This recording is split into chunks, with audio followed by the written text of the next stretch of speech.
ایک لفظ آپ سنتے ہیں نا روزمرہ اپنی زندگی کے اندر، اس معاشرے کے اندر، تعصب کا۔ یہ ایک وسیع اصطلاح ہے، تعصب کس کو کہتے ہیں؟ یاد رکھیں، تعصب کی تعریف یہ ہے کہ کسی بھی خاص گروہ کے اراکین کے متعلق پایا جانے والا منفی رویہ تعصب کہلاتا ہے۔ یا اب میں علم نفسیات کا، چونکہ میں ایک اسٹوڈنٹ ہوں، تو اس کی روح سے میں چند باتیں آپ کو بتاتا ہوں اور آپ نے اس کو ذہن کے اندر رکھنا ہے۔ کسی بھی خاص گروہ کے اراکین کے متعلق پایا جانے والا منفی رویہ کیا کہلاتا ہے؟ تعصب کہلاتا ہے۔ اب تعصب کی قسمیں ہوتی ہیں، تعصب قومی بھی ہوتا ہے، تعصب لسانی بھی ہوتا ہے، ٹھیک ہے نا؟ زبان کا فلاں فلاں زبان بولتے ہیں، ہم یہ زبان بولتے ہیں، فلاں فلاں قوم سے تعلق رکھتا ہے، ہم فلاں قوم سے تعلق رکھتے ہیں۔ تو تعصب کی اقسام ہوتی ہیں، قومی ہوتا ہے، لسانی ہوتا ہے، اسی طریقے سے مذہبی ہوتا ہے۔ اور دنیا کے اندر جو جنگیں لڑی گئی ہیں نا، ان میں بھی میجر جو بڑی جنگیں لڑی گئی ہیں تو ان کے اندر یہی تعصب پایا جاتا تھا۔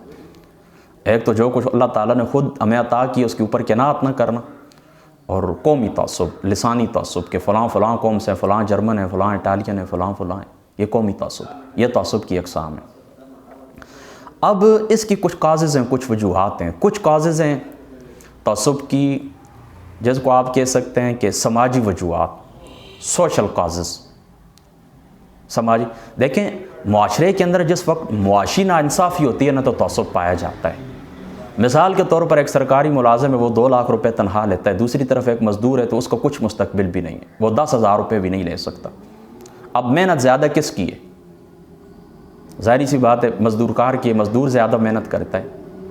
تو یہ اس طرح نا کہ معاشروں کے اندر جس وقت معاشی ناانصافی آ جاتی ہے نا، تو ایک شخص اس کو اپنی محنت کا صلہ ملے، دوسرا اس کو نہ ملے۔ ایک شخص محنت کرے فیکٹری کے اندر تو اس کی محنت جو ہے تو وہ کھا جائیں کون؟ اونرز، جو مالک ہوتے ہیں، مل مالکان ہوتے ہیں، نفع ان کو پہنچائے۔ جو انڈسٹریل ہوتے ہیں، انڈسٹری لگاتے ہیں، نفع سارا ان کو ملے، اور مزدور کو وہ اتنا ہی دیا جائے کہ جس طرح وہ کہتے ہیں کہ اونٹ کے منہ میں زیرہ ہوتا ہے۔ تو یہ معاشی جو ناانصافی یہ بالخصوص ہمارے پاکستان، ہندوستان کے اندر پائی جاتی ہے، یہ تعصب کا سبب ہے۔ یہ سوشل کازز میں سے، یعنی سماجی وجوہات میں سے۔ دوسرا اس طرح ہوتا ہے ایموشنل کازز۔ مثال کے طور پر ایک اس طرح ہوتا ہے نا کہ ایموشنل کازز اس طرح کہ بندہ جذباتی ہو جائے۔ ایک لڑکا ہے، لڑکی ہے، گروہ ایک کام کرنا چاہتے ہیں، وہ کام نہیں کر سکتے، وہ کام نہیں ہوتا، وہ کام نہیں ہوتا، تو فتح اس کو کیا کہتے ہیں؟ دیکھیں، کوئی کام نہیں ہوتا، اس کی وجوہات نظر آ جاتی ہے۔ مثال کے طور پر آپ کہتے ہیں میں ایم کرنا چاہتا ہوں، لیکن آپ نہیں کر سکتے، کامیاب نہیں ہوتے، تو آپ جس وقت اپنی اداؤں کے اوپر غور کریں گے، آپ کو پتہ چل جائے گا کہ ہاں یار، مجھ سے فلاں مقام کے اوپر غلطی ہو رہی ہے، میں نے محنت نہیں کی ہے، یونیورسٹی میں گیا نہیں ہوں، میں نے ٹائم نہیں دیا، میں باقی کرکٹ کھیلتا رہوں، ٹیبل ٹینس کھیلتا رہوں، سب کچھ کھیلتا رہوں، لیکن میں نے اپنے سمجھ آ جاتی ہے۔ لیکن بعض دفعہ آپ سٹرگل کوشش کرتے ہیں کسی کام کے لیے، کام نہیں ہوتا، اور آپ کو وجوہات بھی نظر نہیں آتی۔ تو اس طرح نفسیاتی طور کے اوپر نا پھر وہ جو ایک منفی جذبہ پروان چڑھتا ہے نا، وہ منفی جذبہ پھر نکلتا کام پر ایک کمزور طبقوں کی طرف۔ یعنی ظاہری سی بات ہے، یہ تو انسان کی نفسیات کے اندر شامل ہے، وہ اپنے سے زیادہ جو طاقتور ہوتا ہے نا، تو اس کی طرف تو وہ آنکھ نہیں اٹھاتا۔ پھر یہ جو منفی جذبہ پیدا ہوتا ہے نا، ناکامی کی وجوہات ظاہر نہیں ہوتی، ناکام ہوتا ہے اور ناکامی کی وجوہات ظاہر نہیں ہوتی، تو پھر ان کا جو منفی جذبہ یہ نکل جاتا ہے کمزور طبقے کی طرف۔ یہ ہیں سوشل کازز۔ اور ایک ہوتی ہیں وقوفی وجوہات، کognitive وقوفی وجوہات۔ وقوفی وجوہات دیکھیں، ہر بندہ دنیا کو سمجھنے کے لیے اس کا ایک نقطہ نظر ہوتا ہے۔ آپ دنیا کو کس طرح سمجھتے ہیں، دنیا کو کس نگاہ سے دیکھتے ہیں، دنیا کو سمجھنے کے لیے آپ نے کیا قاعدہ ایجاد کیا ہے۔ میری بات آپ سمجھ گئے نا؟ اب دیکھیں، دنیا کو سمجھنے کے لیے گروپوں میں ہم لوگوں کو تقسیم کرتے ہیں۔ یہ ڈاکٹرز کا گروپ ہے، یہ طلباء کا گروپ ہے، یہ تاجر برادری ہے، یہ علماء ہیں، یہ فقہاء ہیں، یہ محدثین ہیں، اس طرح گروپ بناتے ہیں نا۔ اب جس گروپ کے اندر ہم شامل ہوتے ہیں، یعنی دنیا کو ہم نے گروپوں میں سمجھنے کے لیے تقسیم کیا ہے، یہ ایک دوسرے کے معاون مل کر کام کرتے، اس طرح دنیا چلتی ہے۔ آپ محتاج ہیں، مثال کے طور پر آپ کو جوتوں کی سلائی کے لیے ایک شخص کی ضرورت پڑتی ہے، جس کو آپ موچی کہتے ہیں، اس کی آپ کو ضرور بال کٹواتے ہیں، اور جام کی ڈریسر کی آپ کو ضرورت پڑتی ہے۔ تو یہ مختلف گروپوں کے اندر ہم لوگوں کو تقسیم کرتے ہیں، اور پھر ایک دوسرے کی جو اسباب اللہ تعالیٰ نے ایک دوسرے کو، آپ کو میرا سبب اللہ نے بنایا، دوسرے کو دوسرے کا سبب بنایا ہے۔ کئی دفعہ اس طرح ہوتا ہے کہ بعض وہ کیا کہتے ہیں کہ معاشرے کا ایک ناسور ہوتے ہیں، ان کو اللہ تعالیٰ کی ذات اقدس دوسروں کے ذریعے مٹا دیتے ہیں۔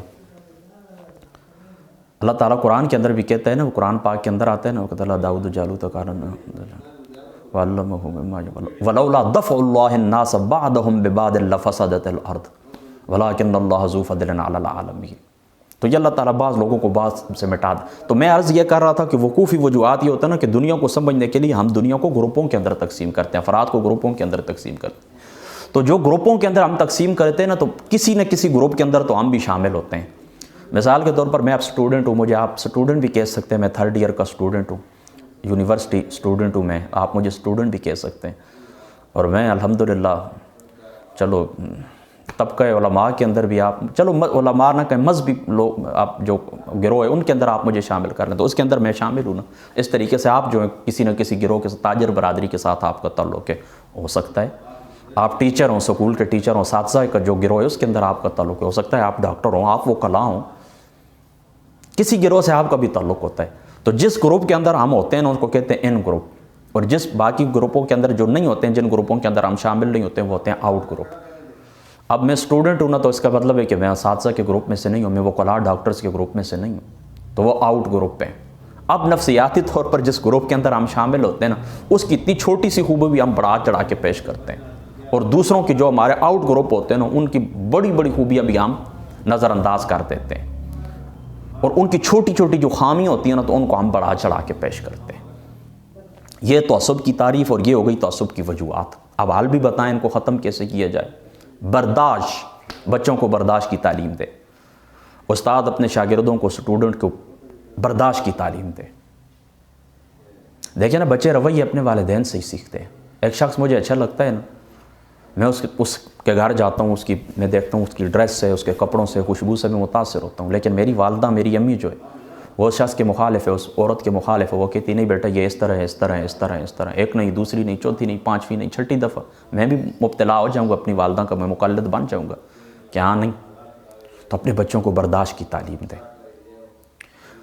دوسرا تعصب کو کام کرنے کا ذریعہ کہ گروہ جو ہے نا، گروہ یہ آپس میں ایک دوسرے کے قریب آئیں، ایک اسٹیج کے اوپر بیٹھیں، ایک جگہ کھائیں پئیں۔ اس طرح دیکھیں اب میں بھی ایک گروہ کے ساتھ میرا بھی تعلق ہے، میں بھی تعصب کا شکار ہوتا ہوں، لیکن کئی لوگ اس طرح دور بہ کے پتھر پھینکتے رہتے ہیں، قریب آ جاتے ہیں تو ان کو بہت ساری غلط فہمیاں دور ہو جاتی ہیں۔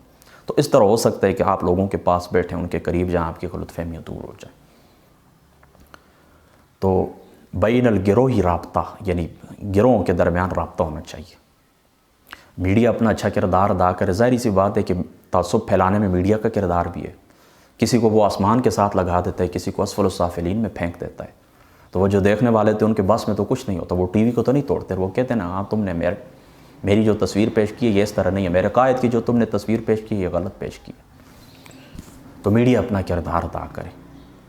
اور دوسرا، اچھی تعلیم کے ذریعے، اچھے میسج کے ذریعے تعصب کو کم کیا جا سکتا ہے۔ علماء اپنی ذمہ داری پہچانیں۔ آج جمعے کا دن ہے، تھوڑی دیر بعد میں بھی جہاں پر میں نے جمعہ پڑھانا، یہ خورخیل گاؤں ساتھ ہی مانسر گاؤں میں پہنچ جاؤں گا انشاءاللہ تعالیٰ تھوڑی دیر تک۔ تو علماء کو چاہیے کہ اپنی ذمہ داری ادا کریں، اپنی ذمہ داری سمجھیں کہ ہماری ذمہ داری کیا ہے۔ اب بیٹھ کر ایک کے پیچھے شروع ہو جانا، دوسرے کے پیچھے شروع ہو جانا، غیبت کرنا، علماء کی توہین کرنا، کچھ مسائل اختلافی ان کو اچھالنا، فرقہ وارانہ تعصب کے اندر مبتلا ہو کر کیا کچھ کہہ دینا،